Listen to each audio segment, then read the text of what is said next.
जय श्री राधा कृष्ण। राजा परीक्षित के बारे में सबने सुना होगा, सब जानते होंगे। जो राजा परीक्षित हैं वो कौन थे? पांडवों के आखिरी वंशज राजा परीक्षित, अभिमन्यु के पुत्र, जिनको गर्भ में श्री कृष्ण जी ने जिनकी रक्षा की थी। जब अश्वत्थामा उनको मारने के लिए वो हुआ था कि वो चलाया था ब्रह्मास्त्र, तब श्री कृष्ण ने सुभद्रा के गर्भ में उनकी परीक्षित की रक्षा की थी। वो राजा परीक्षित। तो राजा परीक्षित श्री युधिष्ठिर जी के पौत्र थे। तो आप समझ सकते हैं कि वो कितने धर्मनिष्ठ, कितने सच्चे, कितने तपस्वी और बहुत ही मतलब नेक एक राजा थे। सारे गुण उनमें थे, सारे गुणों से संपन्न वो राजा थे और उनके राज्य में हर जगह खुशहाली और अच्छाई थी। उस मतलब राजा परीक्षित इतने उस समय धर्मनिष्ठ राजा थे कि जो कलयुग था, राजा परीक्षित के बाद ही कलयुग आ पाया है। तो कलयुग स्वयं नहीं आ पा रहा था, राजा परीक्षित की धर्मनिष्ठता के कारण इतने राजा परीक्षित धर्मनिष्ठ थे।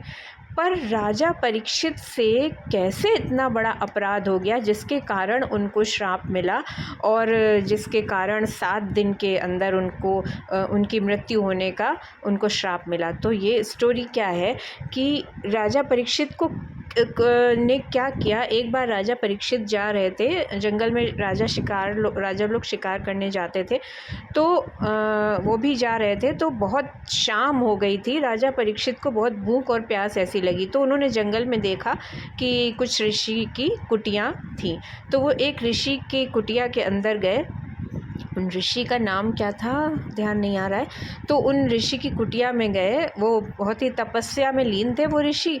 और राजा परीक्षित, भाई ऋषि लोग भी जो राजा थे उनका आदर सम्मान करते थे, और परीक्षित जैसे राजा जो इतने धर्मनिष्ठ, इतने तपोनिष्ठ राजा थे, तो उनका सब सम्मान करते थे। लेकिन उस समय जो वो ऋषि थे वो तपस्या में लीन थे, उन्होंने नहीं देखा कि कोई राजा यहाँ पर आए हैं। लेकिन उस समय परीक्षित को, जो परीक्षित जैसे राजा को इतना क्रोध आ गया कि मैं आया, और इन्होंने, वो भूख प्यास से उस समय बिल्कुल तिलमिलाए हुए थे राजा परीक्षित, क्योंकि वो काफ़ी समय से जंगल में भटक रहे थे और एकदम से उन्हें ऐसा लगा, प्यास ऐसी लगी, तो वो ऋषि की कुटिया में आए कि मैं यहाँ पर जल पीऊँगा। वो काफ़ी देर तक वहाँ खड़े रहे, लेकिन ऋषि ने कुछ उनकी आवभगत नहीं करी और उन्होंने, वो तपस्या में लीन थे, तो उन्होंने देखा नहीं कि राजा परीक्षित आए हैं। तो उन्होंने कोई भी उत्तर नहीं दिया या उनकी तरफ ध्यान नहीं दिया। तो राजा परीक्षित को बहुत ही क्रोध आ गया कि मैं आया हूँ और ये मेरी तरफ देख ही नहीं रहे, मुझे जल पीना है, पूछ ही नहीं रहे हैं। तो इतना राजा परीक्षित को क्रोध आ गया कि वो बाहर गए और वहाँ एक मरा हुआ सांप पड़ा था, वो उन्होंने उन ऋषि की गर्दन में डाल दिया। सोचिए, राजा परीक्षित से ऐसा अपराध, ऐसे धर्मनिष्ठ राजा से ऐसा अपराध कैसे बन गया। जो मतलब आप उनकी कथा पढ़ेंगे, वो धर्म में रत राजा, हर गुण उनके अंदर था, तो ऐसा अपराध उनसे बन गया। अब जब ये अपराध बन गया, फिर वो राजा परीक्षित चले गए अपने महल। लेकिन जब बाद में उनका ऋषि पुत्र आए, तो ऋषि पुत्र से जब किसी ने कहा कि यहाँ के राजा आए थे, राजा परीक्षित आए थे, उन्होंने देखा तुम्हारे पिता ने उन्हें जलपान या किसी चीज़ के लिए नहीं पूछा, तो वो इतने क्रोधित हो गए, उन्होंने मरा हुआ सर्प तुम्हारे पिता के ऊपर डाल दिया। तो जो ऋषि का पुत्र था, अब ऋषि पुत्र भी कोई ऐसे वैसे थोड़ी ना थे, ऋषि के पुत्र थे, तो उनकी भी इतनी क्षमता थी। तो उन्होंने श्राप दिया राजा परीक्षित को कि 7 दिन के अंदर इनको तक्षक, मेरे पिता के साथ इन्होंने ऐसा किया है, तो 7 दिन के अंदर इनको तक्षक सर्प जो है वो डस लेगा राजा परीक्षित को। तो जब ऋषि पुत्र ने श्राप दे दिया, तो श्राप तो उनको लग गया। राजा परीक्षित को। बाद में जब ऋषि अपनी तपस्या से जागे और उन्हें ये चीज़ पता चली कि उनके पुत्र ने राजा परीक्षित को ये श्राप दे दिया है, ऋषि तो बहुत आहत हुए। उन्होंने कहा, अरे इतने अच्छे राजा को, और ये तो हमारा कर्तव्य है कि राजा हमारे घर आए हैं तो हमें उनका सत्कार करना चाहिए। वो तो मैं तपस्या में लीन था और तुमने इतने अच्छे राजा को, इतने धर्मनिष्ठ राजा को तुमने ये श्राप कैसे दे दिया। लेकिन अब श्राप दे दिया है तो वो मैं भी नहीं काट सकता हूँ, ऋषिपुत्र ने श्राप दिया था। तो राजा परीक्षित को ये श्राप मिल गया कि 7 दिन के अंदर उन्हें तक्षक डसेगा। वो तो फिर आती है कहानी कि तक्षक, ये ऋषि जिन ऋषि को उन्होंने श्राप दिया था वो फिर राजा परीक्षित के पास गए, उन्होंने उनसे बताया। राजा परीक्षित को भी अपनी इस गलती का बहुत एहसास हुआ कि मैंने ऐसा कैसे कर दिया। मैं इतना ऋषियों का, योगियों का इतना सम्मान करने वाला, इतना उनकी आज्ञा पालन में रहने वाला राजा, मैंने ऐसा कर कैसे दिया। बाद में जो उन्होंने पीछे सोचा, जब उन्होंने देखा तो ये समझ में आया कि राजा परीक्षित उस दिन जरासंध जो राक्षस था जरासंध, उसका मुकुट उन्होंने धारण किया था। तो जो जरासंध का मुकुट धारण किया था, जो उस मुकुट की सन्निधि उनको हुई, उस मुकुट का जो संग हुआ राजा परीक्षित को, उसकी वजह से उनका जो इतना उनका क्रोध बढ़ गया कि उस वजह से उन्होंने ऋषि को ये श्राप दिया कि उस इतने बुरे इंसान का मुकुट अपने शीश पे धारण करने के कारण उनका जो मस्तिष्क था, एकदम उनका जो इतना अच्छा जिनका स्वभाव था, वो एक मुकुट के कुसंग के कारण जरा देर में ही इतना बदल गया कि वो इतनी क्रोध से एकदम तप गए और उन्होंने ऋषि को श्राप दे दिया। तो ये कथा बाद में निकल के आई कि जरासंध का मुकुट उन्होंने अपने शरीर पे धारण कर लिया था। तो इस स्टोरी में ये मतलब बताया गया है कि 1 मिनट का, 1 पल का कुसंग आपको कुछ भी कर सकता है। और कुसंग जो है, कलयुग में भी सत्संग है तो सतयुग है, और सतयुग में भी अगर कुसंग है तो कलयुग है।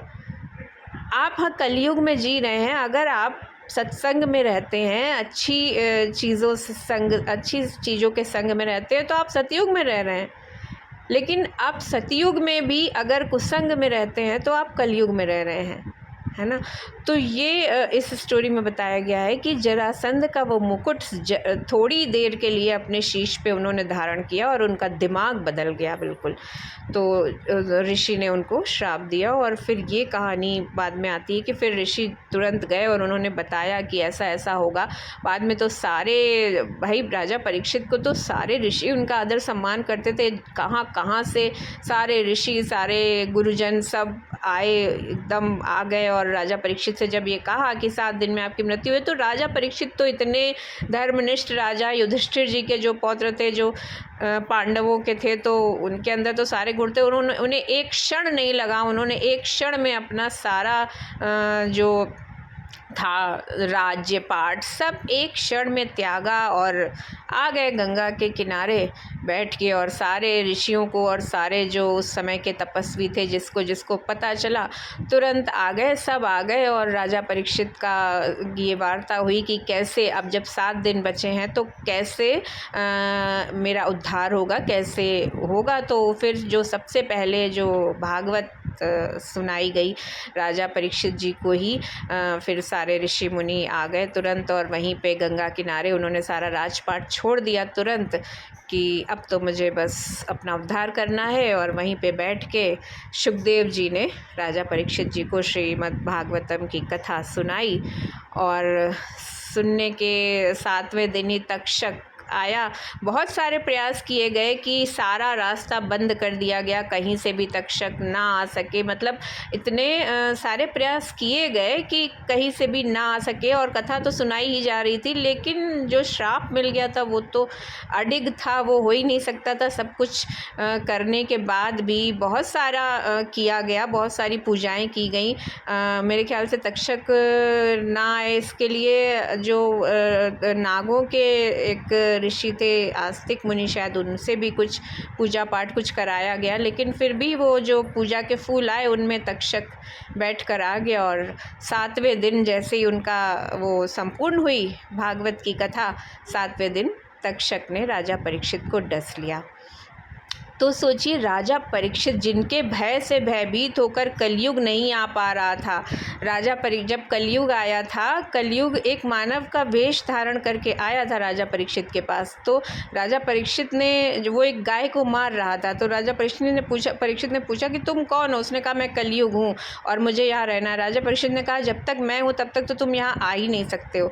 तो राजा परीक्षित ने उसको कुछ जगह दी थी शायद, हाँ। तो उस कलयुग ने कहा कि अच्छा, आप मुझे कुछ ऐसी जगह दे दीजिए जहाँ पर मैं रह सकूँ। तो राजा परीक्षित ने उसे कौन कौन सी जगह दी थी? मेरे ख्याल से स्वर्ण दिया था, स्वर्ण में तुम रहोगे, और मदिरा, चोरी, और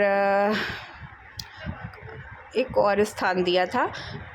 हाँ, तो इन स्थानों को मतलब और हाँ, वो क्या नाम उसे, ये जो द्यूत क्रीड़ा, हाँ, जुआ, ये दिया था। राजा परीक्षित ने कहा था कि इन 4 जगह मैं तुम्हें देता हूँ, बस क्योंकि वो जानते थे कि मेरे राज्य में इस समय, मेरे राज्य में कोई ये सब करता ही नहीं है, ना मदिरापान था, ना द्यूत क्रीड़ा थी, ना चोरी थी। तो कलयुग कहाँ रहेगा, उस समय था ही नहीं। और तो जब उसने कलयुग ने जगह मांगी थी ना, तो ये सारी जगह दी थी राजा परीक्षित ने। तो कलयुग ने कहा ये तो आप सारी चोरी, द्यूत क्रीड़ा और ये सारी जगह मुझे दे रहे हैं, तो ये तो सारी ऐसी जगह है कि है ही नहीं, मैं कहाँ रहूँगा फिर। तो राजा परीक्षित ने फिर उससे हाँ लास्ट में दिया था स्वर्ण, कि अच्छा ठीक है, स्वर्ण में रहो, स्वर्ण भी मैं तुमको देता हूँ। तो ये जगह राजा परीक्षित ने दी थी कलयुग को, कि उनके समय में कलयुग आ नहीं पा रहा था। तो इतना मतलब राजा परीक्षित का तेज और तप था, तो उनसे इतनी बड़ी भूल हुई। जरासंध का उन्होंने मुकुट धारण कर लिया था थोड़ी देर के कुसंग की वजह से। तो सोचिए, 2 मिनट के कुसंग से इतना बड़ा इंसान का जो मस्तिष्क परिवर्तित हो जाता है। तो काफ़ी देर का कुसंग तो बहुत ही कुछ कर सकता है। तो कुसंग से बड़ा कोई भी दुश्मन नहीं है। हम कलयुग में रहें, चाहे जौन से युग में, जिस भी युग में रहें, अगर हम सत्संग में रहते हैं तो वो सतयुग ही है हमारे लिए। और तो कोशिश करिए कि कुसंग से बचने की कोशिश करिए। और वैसे भी हर एक उसमें कहा गया है, रामायण में चौपाई है कि बरुबल बास नरक करताता, दुष्ट संग जन देई विधाता। मतलब मुझे नरक का वास दे दो भगवान, लेकिन दुष्ट का संग मत दो, कुसंग मत दो। कुसंग की हर जगह भर्त्सना की गई है। कुसंग से एक अच्छे से अच्छा इंसान भी, अजामिल की कथा सुन लीजिए आप। अजामिल की कथा, कितना अच्छा था अजामिल। अजामिल एक बहुत ही अच्छा, बहुत ही अच्छा इंसान था, मतलब पूजा पाठ सब करने वाला, लेकिन एक कुसंग से उसकी बुद्धि भ्रष्ट हुई और उसने अपना सारा जीवन बर्बाद कर लिया। तो ये है कि कुसंग और सत्संग, कुसंग अच्छे से अच्छे इंसान को गर्त में मिला सकता है, और जो सत्संग है वो बुरे से बुरे इंसान को भी गर्त से निकाल के आसमान की बुलंदी में पहुंचा सकता है। जय श्री राधा कृष्ण।